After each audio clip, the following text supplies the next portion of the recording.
So, what is dual power? This phrase gets used a lot, but we don't ever really spend any time laying out what it is. And the short description I would give is just that it's the idea that we should make an alternative power structure while the prevailing structure continues to exist. It is essentially lowercase r revolution instead of capital R revolution. We're not trying to train up a militant vanguard and pick up arms and go to work just destroying the state and then hoping everything will just work out afterwards. Instead, the idea is that we create the alternative right here and right now. So, what I'm really getting across here is that within our daily lives, we exist within a hierarchical society. All of the structures we exist within are hierarchical. And every time that we get some amount of power, it's because that power was given to us. We have some kind of intermediary that either allows us to have that power or not, and that usually only takes place when them giving us that power benefits them. What we're saying is that we want to create a horizontal power structure, and that it is going to develop its own capabilities, that it is going to develop its own self-reliance, its autonomy from hierarchy. So this is kind of related to the concept of direct action. Direct action is acting without intermediaries. Instead of begging for power from the power structures that be, we make our own power. And I think that this has to take place in 4 different sectors, you might say. I call these the 4 pillars of prefiguration. Those 4 pillars are councils, economics, defense, and intelligence. So let's just kind of run through those real quick. By councils, I'm talking about those bodies where we come together and we democratically make decisions together. We make proposals. We deliberate, we amend those proposals together, and then we act on them. And these can take all kinds of different forms. Our organizations are often a form of a council, but I think more specifically what I'm aiming at is something like a popular assembly or a general assembly, where we get people from some locality together and they make decisions about how they're going to solve their problems. The second category is economics, cooperatives, mutual aid networks. These allow us to provide for ourselves.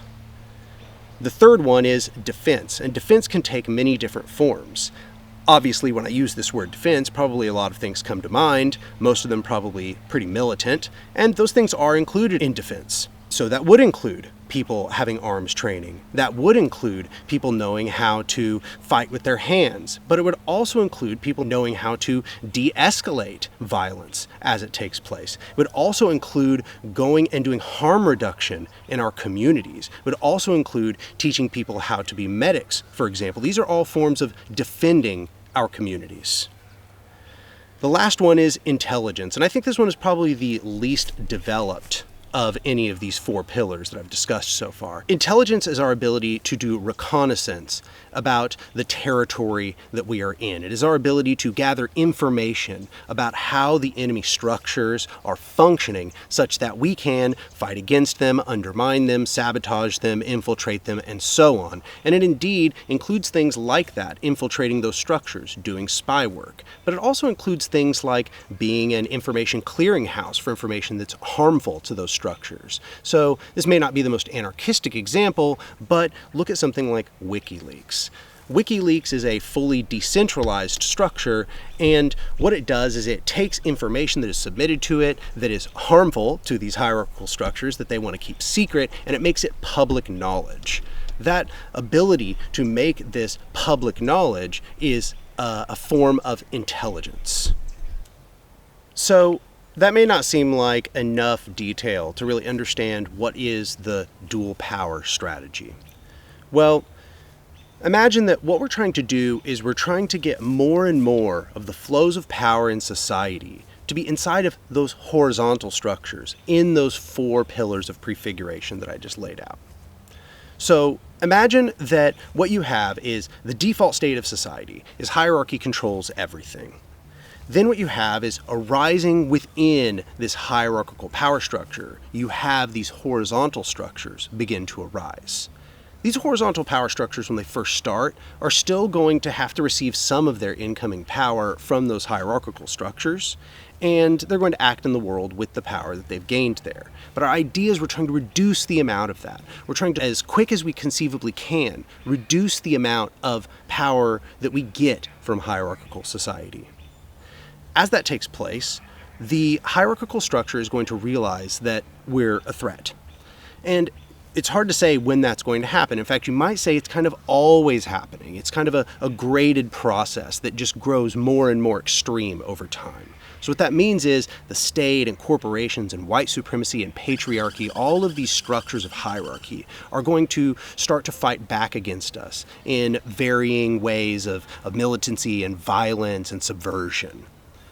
When that takes place, we have to be prepared to be self-reliant, not just as individuals, even though individual self-reliance is good, and not just as singular organizations, even though it's also good for an organization to be self-reliant, but as a network of these dual power structures, so that this network doesn't need the hierarchical power structure, so that when the time comes, when that hierarchical power structure realizes we are a threat, and it decides that it doesn't want to give us any of its power anymore, and that we can no longer, take some of those little marginal pieces of power that it was giving us, that it just decides it doesn't want to give us those anymore. We need to be able to sustain ourselves. And what I just described is autonomy, if we do it right.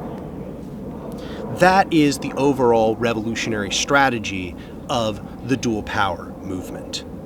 That requires us to take this process very seriously. You'll notice that that's not something we can just put together ad hoc, right? You're not going to just be able to do that with a bunch of affinity groups, because what I just described is going to have to be a continual process, a feedback process, wherein we have these organizations or institutions, you might call them, that go longer than any one individual. They have to go longer than even an individual lifetime. They're going to have to go for decades, maybe even centuries, as they continually subsume more and more power into horizontal structures instead. So what that means is organization is a necessity of dual power. So let's talk a little bit more about strategy. You'll notice that I'm using the word power a lot. I'm using this word power precisely because I think it gives us a more intersectional analysis. You'll notice that I'm not just talking about economics or class, right? That's because power is something that affects everybody in all kinds of different ways. White supremacy is a power structure. Capitalism is a kind of power structure. Patriarchy is a power structure. And when you start to kind of list out all of these possible power structures you might have to concern yourself with, you begin to realize that that's a really big list. It's not possible for any one organization to do all of them. The list is too big. So what you're going to find is that different organizations are going to focus on one or another of those hierarchies to fight, right? It's going to try to gain more and more of the power that was once in those hierarchies and absorb those into those horizontal structures instead. But here's the thing. Once you've got a whole bunch of organizations all focusing on one thing or the other, it seems like it would be really easy for them to kind of become splintered and aimless. So this is where the concept of federation or confederation enters. The idea is basically that you let everybody pursue the attack against whatever hierarchy they think is important in their life and to organize their group around it.